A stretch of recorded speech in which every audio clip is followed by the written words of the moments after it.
Seja bem-vindo a mais um Investidor em Ação com o tecnólogo Gilvan Bueno. E conforme prometido para vocês, hoje nós vamos falar sobre os investidores anjo. Tudo bem, Gilvan? Seja bem-vindo mais uma vez. O Érica e nossa audiência, muito obrigado por essa oportunidade, uma grande alegria retornar, representando sempre aqui a Comissão de Finanças e essa casa incrível que é o Conselho Regional de Administração do Rio de Janeiro. Prazer é nosso. Gilvan, vamos começar fazendo um conceito, né? Falando sobre o conceito. O que é um investidor anjo? Excelente introdução para que nós possamos falar da seguinte questão. Existe a economia real, existe a economia dos investimentos. Na economia real, é um negócio físico. Normalmente as lucratividades são altas, as margens de lucratividade são altas. No negócio investimento, você tem ali uma taxa. Por exemplo, se você olha para uma renda fixa, um tesouro direto, que é uma taxa onde você compra ali, por exemplo, um título público. Então, pegando ali as economias desenvolvidas, nós temos, em alguma história do tempo, os Estados Unidos pagando 0,50 ao ano, 0,25 ao ano, a Europa com taxas de juros negativas. Por quê? No conceito econômico, na política monetária, isso é a ideia de você reduzir a intenção de investir em títulos de dívida e comprar economia real, abrir novos negócios. E aí começou a surgir a ideia do investidor anjo. Aquela pessoa física, né, naturalmente, ou às vezes até uma pequena pessoa jurídica, que compra participações em empresa. Então, por isso que ele é um anjo, porque normalmente ele faz uma coisa, para quem está aí, vou apertar a tecla SAP, né?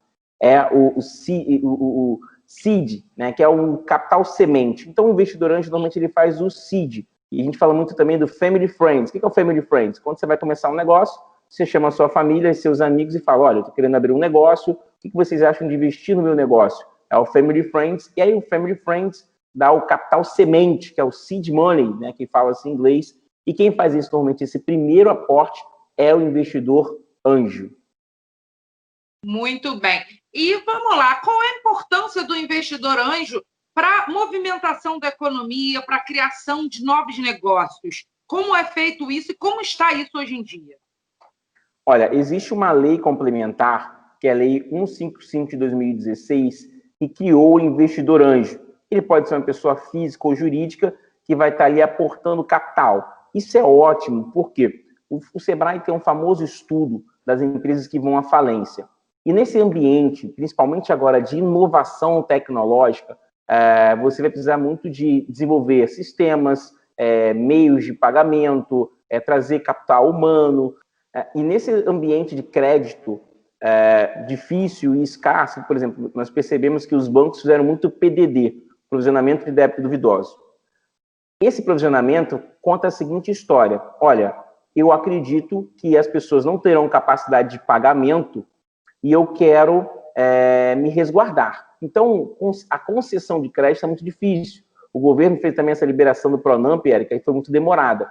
Então, para ter uma fonte de crédito mais barata, onde o sistema bancário não consiga ofertar, vem o investidor anjo. E aí ele até tem um arquétipo, né? Normalmente é aquele profissional, um grande executivo, que juntou muito poder econômico, e que tem muito networking, e quer investir, mas não investir em título de dívida, mas investir em empresa, em economia real, onde ele compra participação. Esse é um negócio arriscado, de cada 10 empresas, normalmente, 2 dão certo e 8 morrem no meio do caminho, mas ali é onde ele tenta ter um retorno muito maior. E até também se mantém ativo, e é um mercado muito promissor. Então, agora, nesse ambiente de pandemia, Érica, que é consenso, o que a gente percebeu na pandemia? Que os negócios de e-commerce, de ensino à distância, de telemedicina vão crescer muito. Esses negócios não vão conseguir acesso a crédito barato. E aí vai precisar muito do investidor anjo. E como você falou que é uma chance, é uma oportunidade de retorno rápido, de investimento rápido. Após o estabelecimento, digamos assim, da empresa, como é feito essa separação de lucros? Né? O investidor ele continua como mentor, ele sai e vai procurar uma outra empresa, isso é uma coisa contratual. Como é que é feito isso? Excelente ponto para quem está começando. Primeira questão, existe uma coisa chamada o investidor anjo por dívida onde a empresa paga uma rentabilidade para esse investidor, pequena que seja, e existe investidor anjo por equity, que é o que compra a participação do negócio. Então, normalmente, porque é um caminho mais fácil, você acaba vendendo o equity da empresa. Então, você vende assim, então eu tenho uma empresa, eu quero vender 10% da empresa, custa R$200 mil. Então, você vende 10% da empresa por R$200 mil. Então, esse investidor, ele começa a ter 10% do negócio. Um adendo, tá, Érica? Muitos investidores preferem não ter só o dinheiro, mas ter o networking, ter o conhecimento desse profissional que aporta o capital. E aí vem o seguinte, para quem fez administração, para quem não fez ainda, vem o famoso BP, Business Plan. É um modelo de negócio, plano de negócio, como é que a empresa vai capturar recursos, como é que ela vai crescer. Então, a grande ideia está aí. Esse é o momento chave.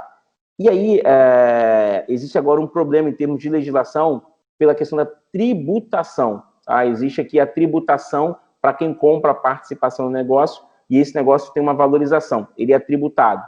E também a questão jurídica, por exemplo, se você vai entrar no contrato social da empresa, e se você entra no contrato social da empresa, você começa a responder. Então, muitos investidores preferem não entrar no contrato social, mas criar ali um contrato de participação ou uma opção de compra, onde ele não tem a responsabilidade pelo negócio, e sim só em ter esse equity da empresa. É porque é muito cauteloso, porque no Brasil, devido às questões de legislação, você vai entrar no contrato social e você começa a responder. Então, o que as pessoas preferem é ter um contrato onde ele fale que ele tem o direito à participação, mas que não responda por nenhuma questão civil da empresa. Você falou que essa lei brasileira ela é de 2016, né? Mas essa questão do investidor anjo, ela está em voga mais agora por causa da pandemia. Como é que é essa relação em outros países, em países, entre aspas, de primeiro mundo? Já é algo mais consolidado? Como é que é isso? Olha, no Brasil está surgindo um termo chamado equity crowdfunding, que é um termo que surgiu, ele pega a essência do que aconteceu na Califórnia, né, ali no Vale do Silício, que ali existia uma coisa chamada sindicato, onde você se reunia e comprava participação na empresa. Então, os Estados Unidos e na Alemanha tem um mercado muito aquecido de startups. Aqui no Brasil, Santa Catarina tem um polo muito desenvolvido, e Minas Gerais também. Acho que outros estados deveriam acompanhar. Então, basicamente, a gente copia um pouco um modelo americano, esse termo em inglês chamado equity crowdfunding, que é o seguinte: o crowdfunding é o termo da nossa famosa vaquinha, né? Aquela vaquinha que você faz investimento coletivo e acaba adquirindo. O equity é a questão de sociedade. Então, existe uma legislação, que é a legislação do equity crowdfunding, que são empresas autorizadas pela CVM a comercializar as participações. Então, tem, acho que atualmente, umas 30 empresas, tem uma instrução, a instrução CVM 588, quem quiser se aprofundar ainda mais, ela fala do equity crowdfunding, que são as empresas que vendem participação em outros negócios, e eles são regulamentados pela CVM. Sempre você tem que perceber o seguinte, e aí o termo é equity crowdfunding, e esse é um termo muito usado internacionalmente. E como você vê, agora para a gente fechar, vamos falar de futuro. Como você vê essa relação investidor-anjo? Você acha que vai dar certo? Já está dando certo aqui no Brasil? Já está dando certo, a legislação precisa ser melhorada, mas nesse ambiente de taxa de juros baixa, tem tudo a crescer. E dois, a parte de inovação tecnológica. Agora o Brasil vai ver uma coisa muito interessante em novembro, que é o Pix, que é aquele meio de pagamento pelo QR Code, é o Open Bank, né, que é aquele banco com os dados abertos, a CVM, que é a Comissão de Valores Imobiliários, criou o Sandbox, que é um termo muito importante. Então, assim, em termos de futuro, isso vai ser uma válvula de escape para os empreendedores, porque taxa de juros baixa estimula você a empreender. Dois, nesse universo de startup, ou seja, de empresas de inovação, que fazem uma coisa exponencial, cada vez mais vai precisar e vão surgir bons negócios, e a gente tem que ter talvez um apoio do governo em termos de crédito ou espaço. E isso está surgindo muito. Por exemplo, grandes empresas estão fazendo esse investimento, o Magazine Luiza agora fez uma aquisição muito interessante, o Banco do Brasil se colocou à disposição. Queria também lembrar aqui o Sebrae, onde eu tenho ali uma pequena contribuição também, eu está olhando para esse mercado.